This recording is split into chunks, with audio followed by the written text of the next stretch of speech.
कहानी की शुरुआत एक सुनसान और पुराने गांव के मंजर से होती है। हम एक घर के बाहर एक औरत को देखते हैं जो किसी तरह की पूजा या रिचुअल कर रही है। माहौल बहुत ही टेंस है और साफ लग रहा है कि उस घर के अंदर कुछ बहुत बुरा और अनहोनी चीज है जिसके लिए यह औरत अपनी पूरी जान लगाकर उपासना कर रही है। अचानक पूजा के दौरान ही उस घर का दरवाज़ा अपने आप खुल जाता है। वह औरत हिम्मत करके अंदर जाती है ताकि देख सके कि वहाँ क्या है, लेकिन जैसे ही वह अंदर कदम रखती है एक अनविजिबल ताकत यानी एक भूत उस पर हमला कर देता है। वह औरत बुरी तरह से मारी जाती है और अगले ही पल हम देखते हैं कि उसकी लाश छत यानी सीलिंग से लटक रही होती है और हवा में भयानक तरीके से झूल रही होती है। गांव के लोग यह नज़ारा देखकर दहशत में आ जाते हैं। इस खौफनाक हादसे के बाद कहानी कई साल आगे बढ़ जाती है। सीन शिफ्ट होता है एक कॉलेज की तरफ, जहां हम सोही नाम की एक लड़की को देखते हैं जो अपने दोस्त सेंग योब के साथ है। यह दोनों कॉलेज के एक खास क्लब का हिस्सा बनते हैं जिसका नाम है 0.0 मेगाहर्ट्ज़। इस क्लब को उनकी सीनियर्स चलाते हैं। टीम में टोटल 5 लोग हैं, 3 लड़के और 2 लड़कियां। इस क्लब का लीडर जिसका नाम ताइसू है सबको एक वीडियो दिखाता है। यह वही वीडियो है जो मूवी की शुरुआत में उस हॉन्टेड हाउस का था। ताइसू बताता है कि उस घर में एक लड़की ने खुदकुशी कर ली थी। वह लड़की मानसिक तौर पर थोड़ी बीमार भी थी। उस घर में कोई नहीं रहता और वह गांव से दूर सुनसान इलाके में था। कई दिनों तक किसी को पता ही नहीं चला कि उस लड़की ने वहां अपनी जान ले ली। जब उसकी बॉडी मिली तो वह इतनी सड़ी गली थी कि उसका सर धड़ से अलग हो चुका था और ज़मीन पर गिरा हुआ था। लेकिन अजीब बात यह थी कि उसका हाथ अभी भी छत से लटक रहा था। ताइसू उस पुरानी रिचुअल के बारे में भी बताता है जो शुरुआत में दिखाई गई औरत कर रही थी। अब यह ग्रुप फैसला करता है कि वह खुद उस घर में जाएंगे और पता लगाएंगे कि वहाँ असल में क्या हुआ था। सेंगेप यह सुनकर थोड़ा घबरा जाता है और मना करता है क्योंकि उसे यह सब खतरनाक लग रहा था, लेकिन बाकी सब तैयार हो जाते हैं और आखिरकार वह भी उनके साथ जाने के लिए मान जाता है। कुछ देर बाद सब अपना सामान पैक करते हैं और उस भूतिया घर की तरफ निकल पड़ते हैं। रास्ते में वह एक दुकान पर रुकते हैं कुछ ज़रूरी चीज़ें खरीदने के लिए। दुकान का मालिक उनकी बातें सुन लेता है और समझ जाता है कि यह लोग उस मनहूस घर की तरफ जा रहे हैं। वह उन्हें सख्त चेतावनी देता है उस घर में मत जाओ, वहाँ अजीब और खौफनाक चीज़ें होती रहती हैं। लेकिन यह नौजवान स्टूडेंट उसकी बातों को अनसुना कर देते हैं और अपनी मंजिल की तरफ बढ़ जाते हैं। गाड़ी खड़ी करने के बाद उन्हें उस घर तक पहुँचने के लिए पैदल 5 मिनट का रास्ता तय करना पड़ता है। जंगल के रास्ते में चलते हुए सोही को एक बूढ़ी औरत दिखाई देती है जो वहाँ खड़ी थी। सोही को अजीब लगता है पर वह आगे बढ़ जाती है। इस बूढ़ी औरत का राज कहानी में आगे चलकर खुलेगा। घर के अंदर पहुंचकर वह हर चीज़ का बारीकी से जायजा लेने लगते हैं। घर पूरा धूल और गंदगी से भरा हुआ था। इंस्पेक्शन के दौरान टीम की एक मेंबर योन जंग को वहाँ एक अजीब सा टनल यानी सुरंग दिखाई देता है। फिलहाल वह इस पर ज़्यादा ध्यान नहीं देते।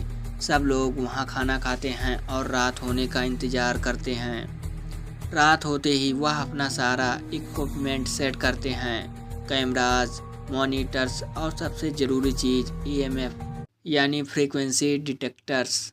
उन्होंने घर के अलग अलग हिस्सों में यहाँ तक कि बाहर बने एक बान में भी कैमराज लगा दिए ताकि हर एक्टिविटी रिकॉर्ड हो सके। अब वक्त आता है उनके मेन एक्सपेरिमेंट का। उनका प्लान था कि वह एक रिचुअल परफॉर्म करेंगे जिससे भूतों को बुलाया जा सके। इसके लिए वह अपने ही ग्रुप की एक मेंबर योनजंग को इस एक्सपेरिमेंट का सब्जेक्ट बनाते हैं। उन्होंने योनजंग के दिमाग के साथ एक मीटर कनेक्ट किया जो ह्यूमन ब्रेन की फ्रीक्वेंसी नापता है। उनका मानना था कि अगर दिमाग की फ्रीक्वेंसी 0.0 मेगाहर्ट्ज़ हो तो इसका मतलब है कि उस इंसान के अंदर भूत या आत्मा घुस चुकी है। वह योनजंग को ज़मीन पर लिटाते हैं और उसके चारों तरफ नमक से एक लकीर खींच देते हैं ताकि वह सुरक्षित रहे। दूसरी तरफ वह 2 गुड़िया लाते हैं। एक को लटकाया जाता है और दूसरी गुड़िया को पानी से भरे बर्तन में रखा जाता है। जिसमें किसी जानवर का कलेजा भी डाला गया था। यह सब स्पिरिट को अट्रैक्ट करने के लिए था। जैसे ही वह अपने मंत्र पढ़ना शुरू करते हैं, माहौल बदलने लगता है। योन जंग अचानक तड़पने लगती है, जैसे उसे दर्द हो रहा हो। टीम के लोग घबराकर उसे संभालने के लिए पास आते हैं। तभी अचानक योन जंग जोर जोर से हंसने लगती है। पता चलता है कि वह बस एक्टिंग कर रही थी और उन सबको बेवकूफ़ बना रही थी। लेकिन इस मजाक मस्ती में उनसे एक बहुत बड़ी गलती हो जाती है। नमक का वह घेरा जो उन्होंने सुरक्षा के लिए बनाया था, वह एक जगह से मिट जाता है। अब वह सुरक्षा कवच टूट जाता है। गुस्से और फ्रस्ट्रेशन में सब वहां से उठकर चले जाते हैं, लेकिन क्लब का लीडर ताइसू वहीं रुकता है, आसपास ही रहता है। दूसरी तरफ सोही को दिखाया जाता है, जो काफ़ी डरी हुई थी और दूसरे कमरे में आराम कर रही होती है। सेंगअप भी उसके पास आ जाता है। उसी वक्त कंट्रोल रूम में बैठे 2 टीम मेंबर्स कैमराज पर नज़र रख रहे होते हैं। स्क्रीन पर सोही को एक साया मिस्टीरियस स्पिरिट दिखाई देती है, जिसे देखकर वह पूरी तरह से डर जाती है। इसी दौरान हानसेक, जो टीम का एक मेंबर था, बाहर टॉयलेट के लिए जाता है। वहां उसे अंधेरे में एक लाल आंखों वाला अजीब सा पक्षी दिखाई देता है। हानसेक उस पक्षी का पीछा करता है और देखता है कि वह पक्षी उड़कर उसी टनल के अंदर चला जाता है जो उन्होंने पहले देखा था। हानसेक वापस अंदर आता है और फ्रीक्वेंसी मॉनिटर चेक करता है। वह देखता है कि योन जंग के दिमाग की फ्रीक्वेंसी तेजी से नीचे गिर रही है। देखते ही देखते वह 0.0 मेगाहर्ट्ज़ पर पहुंच जाती है। यह देखकर सबके होश उड़ जाते हैं, क्योंकि इसका मतलब यह था कि योन जंग अब पूरी तरह से बेजेस्ट हो चुकी है। वह भागकर योन जंग वाले कमरे की तरफ जाता है। वहां पहुंचकर वह देखता है कि योन जंग खुद कमरे से बाहर आ रही है, लेकिन उसकी आंखें पूरी तरह से सफ़ेद हो चुकी थी। वह अब योन जंग नहीं थी, बल्कि वह भूत थी। हानसेक पैनिक कर जाता है और जल्दबाजी में ताइसू को ढूंढने निकलता है। अब पूरी टीम योन जंग को ढूंढने लगती है। ढूंढते हुए वह उस कमरे में पहुंच जाते हैं जहां उन्होंने डॉल्स रखी थी। वहां का नज़ारा खौफनाक था। जो गुड़िया उन्होंने लटकाई थी, उसका जिस्म ज़मीन पर गिरा हुआ था, लेकिन उसका सर अभी भी हवा में झूल रहा था, बल्कि वैसा ही जैसा उस सुसाइड करने वाली लड़की के साथ हुआ था। उन्हें वहां योन जंग मिलती है, लेकिन एक अनविजिबल ताकत उस लड़की का भूत उसे खींचकर उसी टनल की तरफ ले जा रही थी जहां वह लाल आंखों वाला पक्षी गया था। ताइसू और सेंग पूरी जान लगाकर योन जंग को खींचने की कोशिश करते हैं, लेकिन वह ताकत उनसे कहीं ज़्यादा थी। सोही यह सब देखकर बहुत ज़्यादा परेशान हो जाती है। ग्रुप डिसाइड करता है कि सबसे पहले सोही को कार में बिठाकर सेव किया जाए और फिर वह टनल का दूसरा रास्ता ढूंढकर वहां से योन जंग को निकालेंगे। प्लान के मुताबिक हानसेक को सारी रिकॉर्डिंग्स और कैमरा संभाल कर कार में ले जाने का काम दिया जाता है। बाकी लोग टनल को तोड़ने की कोशिश करते हैं। टनल के अंदर से उन्हें योन जंग की चीख सुनाई देती है। बड़ी मुश्किल से वह टनल तोड़ते हैं और योन जंग को बाहर निकाल लेते हैं, लेकिन तब तक बहुत देर हो चुकी थी। उस टनल के भूत ने योन जंग पर पूरी तरह कब्जा कर लिया था। किसी तरह वह योन जंग को लेकर कार तक पहुंचते हैं। कार में बैठी सोही उन्हें देखकर चिल्लाकर कहती है, हमें वह दोनों डॉल्स जलानी होगी जो हमने रिचुअल में यूज की थी, वरना वह भूत हमारा पीछा नहीं छोड़ेगा। हानसेक, जो पहले ही डर चुका था, उसे यह काम दिया जाता है, लेकिन हानसेक डरपोक और मक्कारी दिखाता है। वो उन डॉल्स को जलाता नहीं बल्कि वहीं फेंक देता है और झूठ बोल देता है कि उसने डॉल्स जला दी है। यह झूठ उनकी ज़िंदगी का सबसे बड़ा टर्निंग पॉइंट बनने वाला था। वापस शहर आकर वो योन जंग को हॉस्पिटल में एडमिट करवाते हैं। ताइसू हॉस्पिटल में योन जंग के पास रुकता है, जबकि बाकी मेंबर्स पास के एक होटल में रुकते हैं। यहाँ हानसेक का एक राज खुलता है। वो अंदर ही अंदर योन जंग को पसंद करता है, लेकिन योन जंग और ताइसू का अफेयर चल रहा था। इस बात से हानसेक बहुत जलता है। होटल में वह शराब पीते हुए योन जंग को बुरा भला कहता है और वीडियोस दिखाने लगता है। उसके पास वह फुटेज थी जिसमें सुपर नेचुरल एक्टिविटीज़ रिकॉर्ड हुई थी। उसने सोचा कि वह इन वीडियोस को टीवी वालों को बेचकर मोटा पैसा कमाएगा। वो एक रिपोर्टर को कॉल करके पैसे डिमांड भी करता है। दूसरी तरफ सेंग अपने होटल रूम में अकेला था। वहाँ एक छोटे बच्चे का भूत उसे परेशान करने लगता है। यह छोटा बच्चा कौन है, इसका खुलासा बाद में होता है। अगले सीन में हानसेक हॉस्पिटल जाता है और ताइसू से कहता है वह थक गया होगा, इसलिए आराम करें। वो योन जंग का ख्याल करेगा। ताइसू के जाते ही हॉन सेक योन जंग के साथ अजीब हरकतें करने की कोशिश करता है, लेकिन तभी योन जंग की आंखें खुलती है। उसके अंदर अभी भी वह भूत था।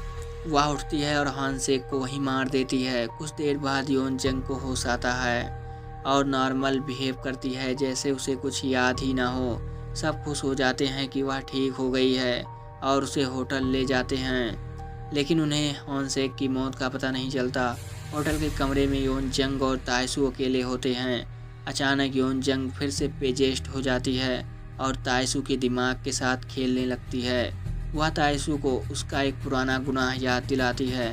ताइसू ने पास्ट में गाड़ी चलाते वक्त एक लड़की का एक्सीडेंट कर दिया था, उसमें उसकी मौत हो गई थी। ताइसू इस गिल्ट में जी रहा था। भूत उसकी इस कमजोरी का फ़ायदा उठाता है। ताइसू रोते रोते वहाँ से निकलता है और गाड़ी चलाने लगता है। भूत उसका पीछा नहीं छोड़ता और उसके दिमाग को इतना अनस्टेबल कर देता है कि ताइसू रोते रोते गाड़ी का कंट्रोल खो बैठता है और एक भयानक क्रैश में मारा जाता है। ताइसू और हॉन सेक के मरने के बाद अब भूत का अगला निशाना सेंगअप था। योन जंग जो पेजेस्ट थी सेंगअप को अपने कमरे में बुलाती है। वहाँ वह सेंगअप के सामने उस छोटे बच्चे के रूम में आती है। असल में वह छोटा बच्चा सेंगअप का बड़ा भाई था। कई साल पहले सेंग जब छोटा था उसके भाई का एक्सीडेंट हुआ था, लेकिन सेंग इतना डर गया था कि अपने भाई को बचाने के बजाय वहाँ से भाग गया था। इस वजह से उसका भाई मर गया था। योन जंग के अंदर का भूत सेंग को मजबूर करता है कि वह भी खुदकुशी कर ले। सेंग अब पछतावे में इतना डूब जाता है कि वह अपनी जान लेने ही वाला होता है कि तभी सोही वहाँ पहुँचती है और उसे बचा लेती है। इसी दौरान उन्हें खबर मिलती है कि हॉन सेक की लाश स्विमिंग पूल के पास मिली है। अपने दोस्तों के खोने के बाद से और सोही टूट जाते हैं, लेकिन सोही हार नहीं मानती। वह फैसला करती है कि वह योन जंग के अंदर से उस भूत को निकाल कर ही रहेगी। सोही का परिवार वैसे भी सामान्य बैकग्राउंड से था, इसलिए उसे थोड़ा कॉन्फिडेंस था। वो योन जंग को वापस उसी मनहूस घर में ले जाते हैं ताकि वहीं रिचुअल दोबारा कर सकें और मामला ख़त्म करें। जब वह रिचुअल शुरू करते हैं तो वही बूढ़ी औरत जो सोही को शुरू में जंगल में दिखी थी वहाँ आती है। पता चलता है कि वह सोही की मर चुकी दादी ग्रैंड मदर की आत्मा थी जो अपनी पोती की मदद करने आई थी। रिचुअल के दौरान भूत योन जंग के जिस्म से बाहर निकलता है और अपने असली खौफनाक रूप में आ जाता है। यह भूत उन सबसे ज़्यादा ताकतवर था। वह सेंग को पकड़ लेता है और उसे घसीटते हुए उसी टनल में ले जाने लगता है। खुशकिस्मती से टनल के बाद सेंग को वही गुड़िया मिल जाती है जो हॉन सेक ने नहीं जलाई थी और झूठ बोला था। सेंग बिना वक्त गंवाए तुरंत उस गुड़िया को आग लगा देता है। जैसे ही गुड़िया जलती है वो भूत भी आग में तड़पने लगता है और ख़त्म हो जाता है। सेंग वहाँ से जिंदा बचकर निकल आता है, लेकिन इस लड़ाई में एक बहुत बड़ा नुकसान होता है। योन जंग नहीं बच पाती। उस भूत ने जाते जाते योन जंग की गर्दन तोड़ दी थी। कहानी के आखिर में सिर्फ सोही और सेंगअप ही जिंदा बचते हैं। सीन कुछ वक्त बाद का दिखाया जाता है। सोही और सेंग एक कैफ में मिलते हैं।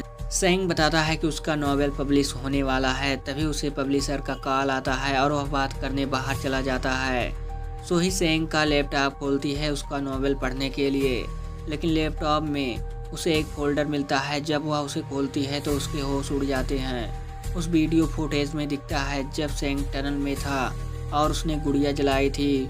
उससे ठीक पहले वह भूत सेंग के जिस्म में घुस गया था। इसका मतलब यह था कि गुड़िया जलने से भूत मरा नहीं था, बल्कि उसने सेंग को अपना नया ठिकाना बना लिया था। भूत तब से लेकर अब तक सेंग के अंदर ही था। अचानक सोही को महसूस होता है कि कोई उसके पीछे खड़ा है। स्क्रीन पर हम देखते हैं सेंग जिसके अंदर भूत है पीछे से आता है और अपना हाथ सोही के कंधे पर रखता है। इसी सस्पेंस पर दहशत के साथ मूवी यहीं ख़त्म हो जाती है।